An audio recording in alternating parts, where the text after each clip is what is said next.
Telugu Desam party నుండి వైఎస్ఆర్సీపీలోకి చేరిన ప్రముఖ సీనియర్ రాజకీయ నాయకుడు దాడి వీరభద్రరావు ఇచ్చిన ఓ ఇంటర్వ్యూలో ఎన్టీఆర్, ఏఎన్ఆర్కు మధ్య ఉన్న కొన్ని ఆసక్తికరమైన విషయాలు చెప్పుకొచ్చారు. టీడీపీ వ్యవస్థాపకుడు ఎన్టీఆర్ రాజకీయాల్లోకి రాకముందు ప్రముఖ నటుడు ఏఎన్ఆర్తో శత్రుత్వం ఉండేది.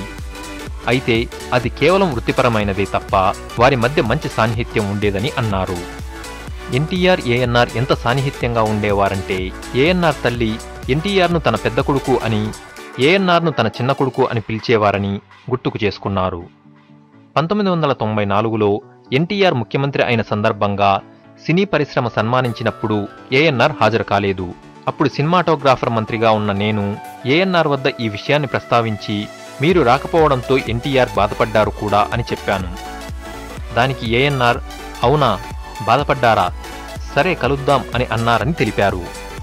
ఈ విషయాన్ని ఎన్టీఆర్కు కూడా మీరు పిలవలేదని, ఏఎన్ఆర్ ఆ కార్యక్రమానికి హాజరు కాలేదని నేను చెప్పాను. వెంటనే ఫోన్ తీసుకున్న ఎన్టీఆర్ బ్రదర్, రేపు ఉదయం బ్రేక్ఫాస్ట్లో మనం కలుస్తున్నాం అని ఫోన్ పెట్టేశారని, మరుసటి రోజు బ్రేక్ఫాస్ట్ సందర్భంగా కలుసుకున్న వారిద్దరూ బ్రదర్, మనం మద్రాసు వెళ్ళినప్పుడు చెప్పులు కూడా లేకుండా నడిచిన రోజులు, సైకిల్ లేకుండా సుదూర ప్రాంతాలు ప్రయాణం చేసిన రోజులు గుర్తుకొస్తున్నాయని ఏఎన్ఆర్ అంటే, బ్రదర్ మీరు మర్చిపోయారు, నేను మద్రాసు వచ్చేసరికి మీకు చెప్పులున్నాయి, మీకు ర్యాలీ సైకిల్ కూడా ఉంది, ఆ తరువాతే నేను చెప్పులు కొనుక్కున్నానని చమత్కరిస్తూ సరిచేశారు.